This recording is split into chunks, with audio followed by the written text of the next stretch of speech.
Bien le bonjour et bienvenue dans cette deuxième partie sur les tableaux. J'espère que vous avez vu la vidéo précédente parce que c'est assez important que vous ayez les références pour tout suivre. Si c'est pas le cas, je vous invite à la regarder avant de vous lancer dans celle-ci.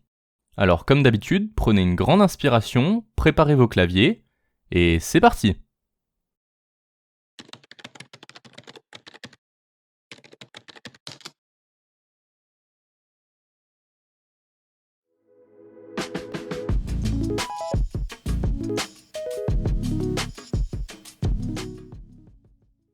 Aujourd'hui, on va donc continuer de parler des tableaux. La dernière fois, on avait vu les tableaux statiques. Pour rappel, ce sont des tableaux de taille fixe qu'on définit au moment de la déclaration des tableaux et qui ne changent pas. Au-delà de ces tableaux, il existe un autre type de tableaux qui, eux, vont avoir une taille non définie à l'avance et dont la taille pourra donc changer. Ces tableaux sont des tableaux dynamiques. Bien qu'identiques en plusieurs points aux tableaux statiques, les tableaux dynamiques ont bien entendu quelques différences.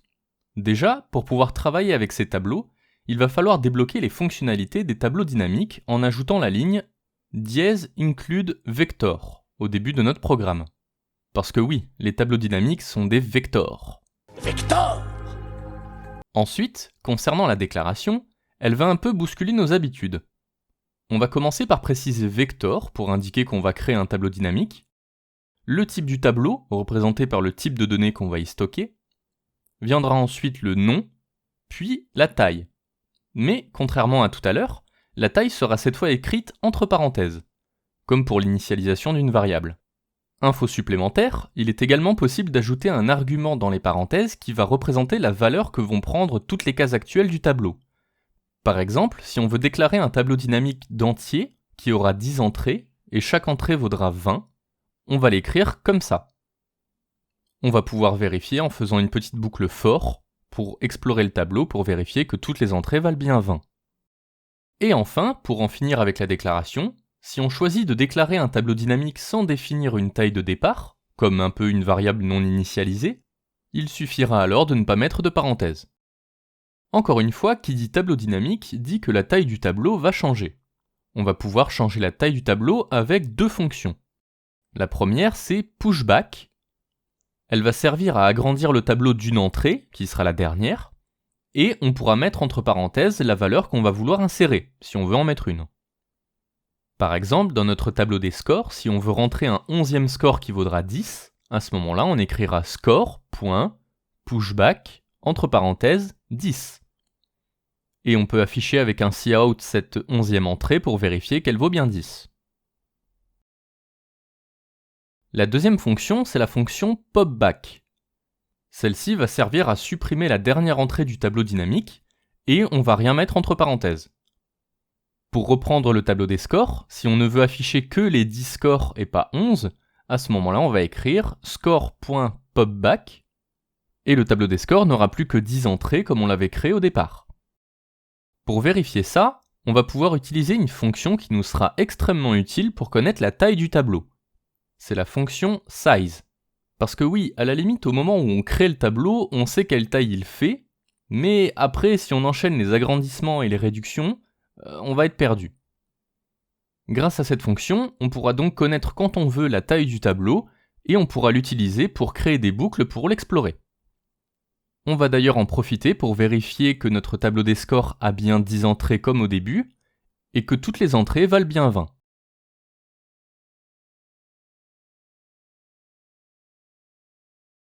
Comme pour les tableaux statiques, il est complètement possible de mettre un tableau dynamique en argument de fonction, mais là encore, il y a quelques particularités.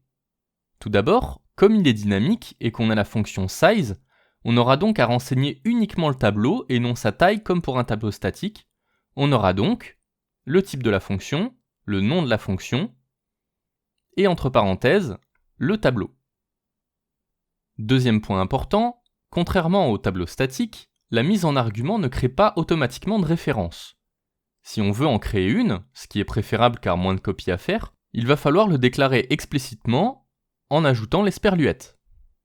Et comme pour tout argument, on va pouvoir protéger le contenu du tableau en disant que les valeurs sont constantes en indiquant const juste avant l'esperluette. Troisième point, au moment de l'appel de la fonction, il suffira alors de renseigner le nom du tableau et c'est tout. Attention quand même, c'est pas non plus la fête, une fonction attendant un type de tableau en particulier, int par exemple, ne pourra pas recevoir un autre tableau, de type string par exemple. Quatrième point, dans la dernière vidéo, on avait vu que si on mettait des fonctions utilisant des strings dans les fichiers sources, il fallait rajouter une ligne dans le fichier d'entête, include string, et également mettre std : devant les strings.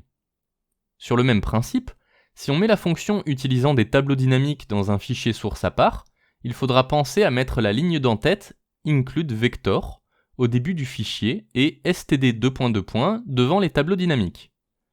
Cinquième et dernier point, dans la vidéo précédente, j'ai dit qu'une fonction ne pouvait pas renvoyer un tableau, que c'était juste impossible. C'est vrai à partir du moment où c'est un tableau statique. Il est par contre possible de renvoyer un tableau dynamique. On l'écrira vector, entre chevrons le type de la valeur retournée, donc de la fonction, le nom de la fonction, et ses arguments entre parenthèses. Attention quand même, écrire quelque chose comme ça va dupliquer le tableau entre la fonction et le programme principal. Même si cette écriture est possible, on lui préférera le passage par référence pour des soucis d'optimisation. La dernière fois, on avait vu qu'il était possible d'avoir des tableaux de tableaux, les tableaux multidimensionnels, pour les tableaux statiques. Il est bien sûr possible de créer également des tableaux dynamiques multidimensionnels. Pour ça, on va les déclarer comme ça. Vector, entre chevrons vector, entre chevrons le type du tableau, et enfin le nom du tableau. La subtilité dans ce cas, c'est qu'il ne faudra pas voir ce tableau comme un tableau en 2 dimensions, mais plus comme un tableau de lignes. On va donc devoir déterminer la taille de chaque ligne de ce tableau avec la fonction pushback qu'on a vue tout à l'heure. Par exemple, si on veut un tableau qui ressemblera à ça, il faudra ajouter la première ligne en écrivant le nom du tableau .pushback, entre parenthèses, vector, int, si on veut y stocker des entiers, entre parenthèses 6. Et ensuite ajouter une ligne de 4 cases de la même façon, en écrivant à la fin 4. Si maintenant on souhaite agrandir la deuxième ligne pour la faire passer à 5 cases, il faudra indiquer la ligne à incrémenter. On écrira le nom du tableau, entre crochets le numéro de la ligne, point pushback. Et bien sûr, le principe sera le même pour la réduction de la taille du tableau. Comme on peut le voir, ça peut vite devenir une véritable usine d'utiliser des tableaux dynamiques multidimensionnels. C'est pour cette raison, entre autres, qu'ils ne sont pas très utilisés et que les tableaux statiques multidimensionnels sont mieux. Ce n'est qu'un conseil, à vos risques et périls. Et si on faisait un exemple pour reprendre tout ça ? Je propose de créer des boutiques et de faire des achats. Dans les jeux, on est amené à aller dans plusieurs boutiques d'armes, d'armures, de potions, etc. On va donc en faire une de chaque, on aura un certain montant et on va faire quelques achats avec une vue sur notre inventaire. Pour ça, il va falloir prévoir plusieurs éléments. Dans un premier temps, on va préparer notre inventaire, l'arrivée dans la galerie marchande, dans laquelle on pourra choisir la boutique dans laquelle on veut entrer, une boutique, on va faire celle des armes pour commencer, et notre argent et son traitement pour l'afficher en répartition des pièces. Comme on peut voir, j'ai déjà créé les fichiers source et d'entête histoire de gagner un peu de temps. Dans la fonction principale, on va créer nos variables. Pour la boutique d'armes, on va créer un tableau dynamique qui va gérer les noms des armes. On va dire qu'il contient 5 emplacements qu'on va directement initialiser avec des noms d'armes. Épée, hache, arc, arbalète et dague. On va ensuite créer un autre tableau dynamique qui lui va gérer le nombre de ces armes.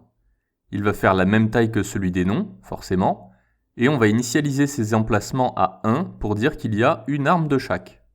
Enfin, il va y avoir un tableau dynamique qui lui va gérer le prix des armes. On va faire comme celui d'avant, mais on va initialiser les emplacements à 15 000. Voilà, ça c'était pour la boutique d'armes. Maintenant, on va passer à notre inventaire. On va dire qu'il va y avoir 10 emplacements et qu'il ne bougera pas. On va donc créer une constante qui va gérer la taille du tableau. On va ensuite créer un tableau statique pour gérer le nombre d'objets dans notre inventaire, qu'on va initialiser à 0. Et enfin, on va créer un autre tableau statique qui lui va gérer les noms. On va ensuite créer notre variable argent, qu'on va initialiser au hasard à 156 687. Et on va créer deux variables choix, Une pour choisir la boutique et une pour choisir l'article qu'on va vouloir acheter. Et ce sera tout pour l'instant. Dans un premier temps, réfléchissons à ce qu'on veut avoir comme rendu. Perso, j'ai pensé à un écran qui apparaît, qui nous donne le choix des magasins à visiter, avec aussi une option pour visualiser notre inventaire, pour savoir dans quelle boutique on veut aller, et une option pour quitter la galerie marchande. Dans cet esprit, on sait qu'on va nous donner le choix et que pour sortir de là, on va devoir quitter manuellement. Donc, on va mettre en place une boucle do while. L'idée va être d'afficher le menu encore et encore tant qu'on n'a pas choisi de quitter. On peut donc commencer par mettre notre phrase de bienvenue, nous demandant dans quelle boutique on veut aller, puis un affichage du menu des boutiques. On ajoute directement le choix d'afficher l'inventaire ou de quitter la galerie. On récupère le choix qu'on va faire et on va l'affecter à la variable choix galerie. Ayant déjà notre plan en tête, on peut tout de suite écrire notre condition de continuité. On fera tout ça tant que choix galerie est différent de 0. Plusieurs choix numérotés, vous le voyez venir, on va mettre en place un switch qui va se baser sur la variable choix galerie. On peut commencer par le cas où on choisit 0 pour quitter la galerie. On va simplement afficher un message qui nous souhaite une bonne journée. Un peu de politesse, ça fait pas de mal. Ensuite, autant faire tout de suite le cas où on veut voir notre inventaire, c'est-à-dire où le choix galerie vaudra 9. Pour ça, on va créer une fonction. On va donc dans le fichier source et on va commencer par ajouter les lignes include IOStream, include vector et using namespace standard. Comme ça, on est tranquille. Pour l'affichage de l'inventaire, donc, on va créer une fonction qui va utiliser 3 choses.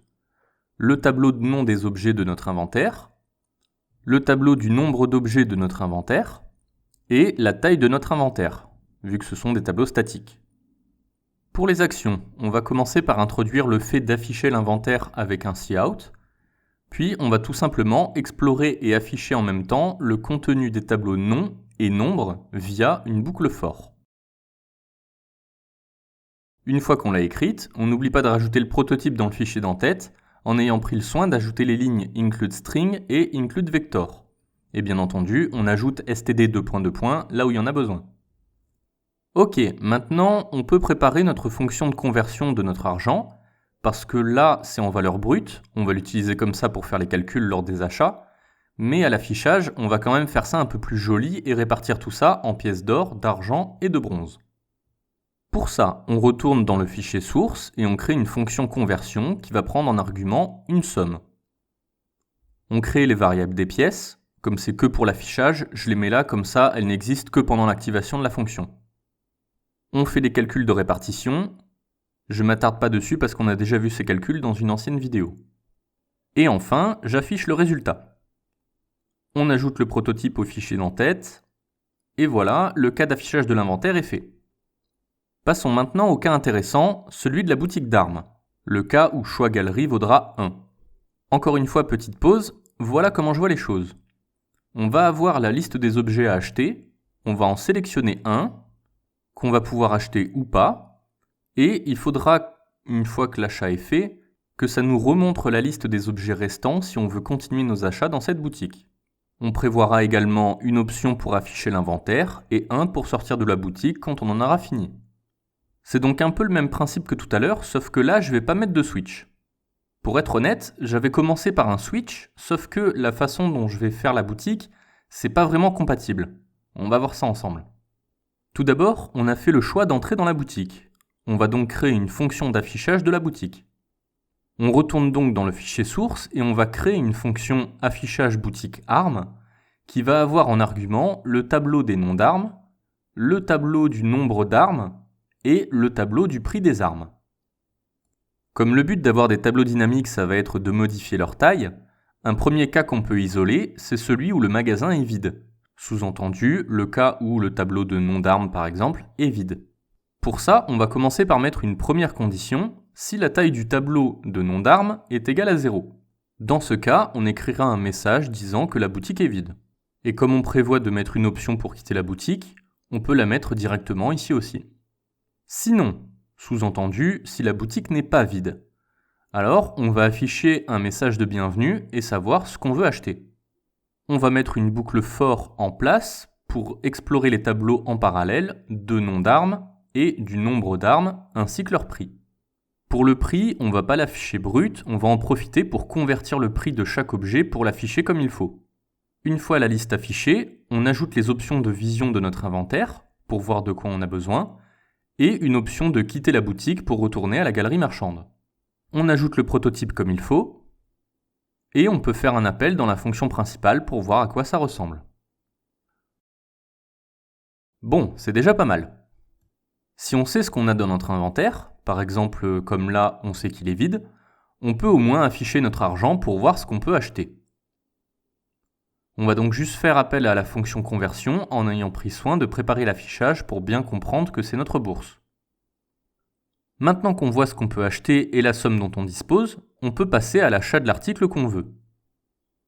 On récupère notre choix qu'on va mettre dans la variable du même nom et on va créer notre fonction d'achat d'armes. On va donc aller dans notre fichier source et on va créer une fonction achat armes qui va utiliser le tableau de nom de notre inventaire, le tableau du nombre d'objets de notre inventaire, la taille de notre inventaire, le tableau des noms des armes qu'on va mettre en référence, le tableau du nombre d'armes qu'on va mettre en référence également, le tableau du prix des armes, notre argent et le choix qu'on a fait. Quand je vais acheter un article, il va se retrouver dans mon inventaire. Du coup, la première action que je vais faire, c'est déterminer quel est l'emplacement libre de notre inventaire, ou alors l'emplacement où il y a déjà cet objet. Pour ça, je vais créer une variable j que je vais initialiser à 0, et je vais mettre une boucle en place qui va explorer le tableau de nom d'objets de mon inventaire, et on va dire tant que l'emplacement sur lequel on est vide, et tant que l'emplacement sur lequel on est différent du nom de l'objet qu'on a choisi d'acheter, et qu'on est toujours dans le tableau, alors on va juste incrémenter la variable. À ce moment-là, deux cas possibles. Le premier cas, c'est si cette variable a atteint 10, c'est-à-dire qu'elle a dépassé la capacité de notre inventaire. Alors on va afficher un message qui nous dit que notre inventaire est plein et qu'on ne peut pas acheter. Parce que oui, ça sous-entend qu'elle n'est tombée sur aucun emplacement vide, ni aucun emplacement qui s'appelle comme l'objet qu'on veut acheter. Sinon, sous-entendu si on est dans un emplacement vide ou un emplacement qui contient déjà l'objet qu'on veut acheter. À ce moment-là, encore deux choix possibles, soit on a assez d'argent pour acheter l'objet, soit on l'a pas. Donc si notre argent est supérieur ou égal au prix de l'arme qu'on a choisi, à ce moment-là, on déduit le prix de l'arme qu'on a choisi à notre argent. L'emplacement du tableau de nom d'objet de notre inventaire sur lequel on est va prendre pour valeur le nom de l'arme qu'on a choisi. Et on va incrémenter le nombre de cet objet dans notre inventaire de 1. On va ensuite décrémenter de 1 le nombre de cette arme dans l'inventaire du magasin, et on va afficher un message qui nous dit qu'on vient d'acheter cet objet. Sinon, l'autre cas, c'est-à-dire si on n'a pas assez d'argent pour acheter l'objet, on va alors afficher un message qui nous dit qu'on est trop pauvre pour acheter cet objet. On va en profiter pour réorganiser l'inventaire du magasin. On va tester pour regarder si on a acheté le dernier objet de ce type-là.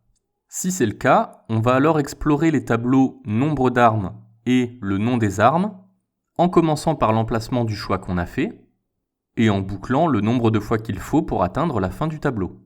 Et on va dire que le nom de l'arme ainsi que son nombre de l'emplacement actuel va prendre pour valeur celle de l'emplacement qui vient. Une fois que ce traitement est fait, on va réduire la taille des tableaux nombre et nom d'armes en faisant un pop-back. Notre fonction d'achat d'armes est faite, on crée le prototype correctement et on retourne sur notre fonction principale. Alors là, au lieu d'utiliser un switch comme dans la galerie, je vais utiliser des if. J'ai fait ce choix parce que là, même si c'est déjà pas mal, il y a 5 articles. Si j'avais mis un switch, il aurait fallu faire 5 cases, plus 1 pour l'inventaire, plus 1 pour quitter la boutique, plus celui par défaut. Ça aurait fait 8. Alors qu'avec les if, je vais traiter les cas particuliers, inventaire, le fait de quitter et le cas par défaut, mais pour les articles, je vais prendre tout un panel de réponses possibles pour traiter l'info au lieu de le faire un par un. C'est donc plus rapide et plus intéressant, je trouve. On va commencer par le choix de quitter la boutique. Tout simplement, avec la condition si le choix c'est 0, alors on va afficher un message d'au revoir. On va ensuite prendre le cas où ce qu'on tape comme choix est bien dans les possibilités pour acheter une arme, c'est-à-dire si c'est un choix d'arme valide. À ce moment-là, on va appeler la fonction achat-armes. On continue avec la condition si le choix vaut 9. À ce moment-là, on veut afficher l'inventaire. Donc ce qu'on va faire, c'est afficher l'inventaire. Sinon, sous-entendu si on a tapé complètement autre chose, à ce moment-là, le PNJ va tout simplement nous dire qu'il ne comprend pas ce qu'on veut.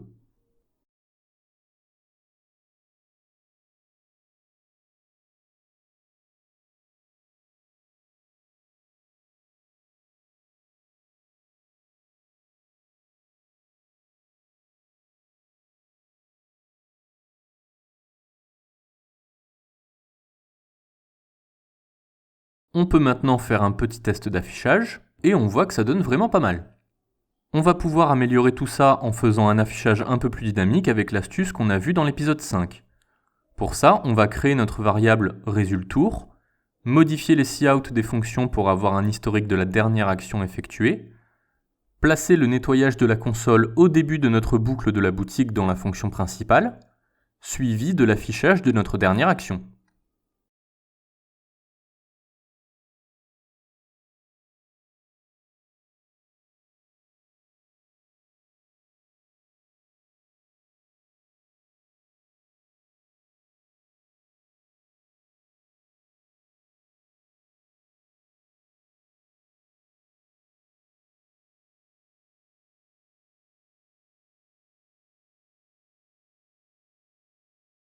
On va également réinitialiser la variable juste avant la boucle, histoire que quand on arrive dans la boutique, on ait un affichage clean. À ce moment-là, pas besoin d'afficher la dernière action effectuée. On peut faire quelques tests d'achat, de visionnage d'inventaire et de retour à la galerie pour voir comment ça se comporte.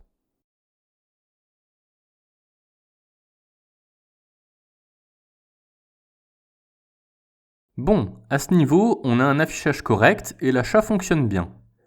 Il ne nous reste qu'à créer les variables pour les autres boutiques. On va dire qu'il y a une boutique d'armure et une boutique de potions. Pour la boutique d'armure, on va créer un tableau dynamique à 3 entrées. Armure de tissu, armure de cuir, armure de métal. Un tableau dynamique pour le nombre d'objets qu'on va initialiser à 1. Et un tableau dynamique pour les prix qu'on va initialiser à 10 000. Et pour la boutique de potions, on va créer un tableau dynamique à 5 entrées. On va mettre par exemple potion de vie, potion de protection de feu, potion de vision nocturne, potion de vitesse et potion de respiration sous-marine. Un tableau dynamique pour le nombre d'objets. Cette fois, on va mettre un peu plus. On va mettre 5, 3, 1, 7 et 15. Et enfin, un tableau dynamique pour les prix. Pareil, on va faire le détail. On va mettre 100, 20 500, 750, 10 000 et 500. On modifie notre message d'accueil de la galerie pour y intégrer les 2 nouvelles boutiques. Et maintenant, tout ce qu'on a à faire, c'est dupliquer le case 1 en case 2 et 3 en modifiant les appels de fonction ainsi que les arguments.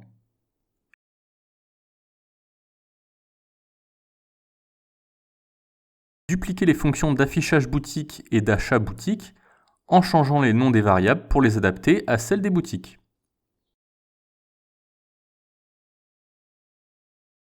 De dupliquer bien sûr les en-têtes. Pareil, en modifiant les noms des variables.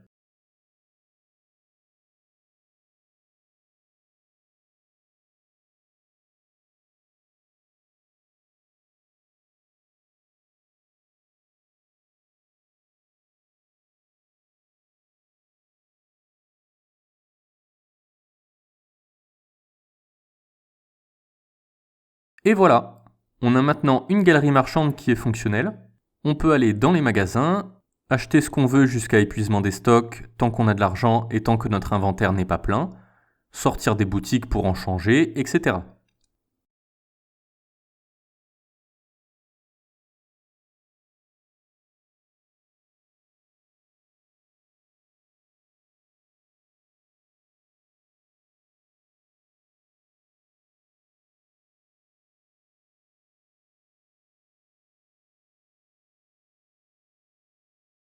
Voilà, c'est tout pour aujourd'hui. Certains me diront sûrement qu'il est largement possible d'optimiser ce programme, et je vous crois sur parole. Je vous rappelle que ce que je vous ai montré n'était qu'un exemple. Pareil, certains me diront qu'ils auraient fait autrement, et pareil, je vous crois sur parole. Il y a plein de façons différentes de faire, perso je vous en ai exposé une parmi tant d'autres. Concernant la réflexion avant l'écriture, pareil, il y a plein de façons de faire différentes. Pour dire, c'est même pas comme ça que j'y ai réfléchi la première fois. Quand j'ai fait le programme de mon côté, je suis parti d'une base d'affichage de boutique toute basique que j'ai étoffée au fur et à mesure pour arriver à ce résultat-là. J'avais commencé à expliquer la façon dont j'avais écrit le programme, mais j'ai constaté que c'était beaucoup plus long et confus et que ça partait dans tous les sens. C'était pas vraiment l'idéal quoi. Enfin voilà, j'espère que la vidéo vous a plu. J'avoue c'était un gros morceau, mais rassurez-vous, la prochaine sera beaucoup plus légère. Enfin, j'espère. N'hésitez pas à revoir cette vidéo, c'était quand même encore une fois un gros morceau. Faites des tests de votre côté, parce qu'encore une fois, c'est en pratiquant qu'on apprend le mieux. À bientôt!